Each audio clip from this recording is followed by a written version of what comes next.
బొత్స సత్యనారాయణ గారు గౌరవంగా మాజీ మంత్రివర్యులు పెద్దవాళ్ళు సీనియర్ మోస్ట్ రాజకీయ నాయకుడు ఆయన ఒక మాట అన్నారు. అంబటి రాంబాబు గారు వాళ్ళ తల్లి గురించి ఎవరో మాట్లాడారని. ఆధారాలు ఇవ్వమనండి, ఇమీడియట్ గా యాక్షన్ తీసుకోకపోతే అప్పుడు అడగమనండి.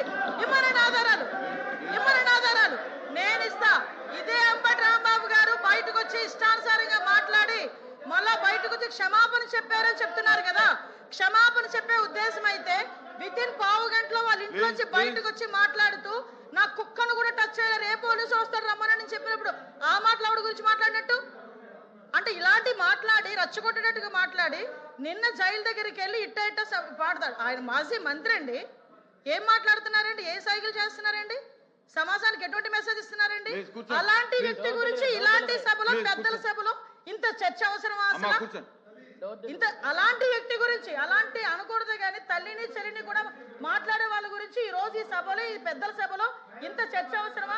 అతని గురించి వెనకేసుకురావడం అవసరమా? అసలు మీకేమైనా అసలు సెన్స్ ఉందా అని అడుగుతున్నాను నేను. ఈ రోజు కనీసం ఆలోచన చేసుకోవాలి కదా. ఎలా పడితే మాట్లాడడానికి, ఏది పడితే మాట్లాడడానికి ఇది దేవాలయం లాంటి కౌన్సిల్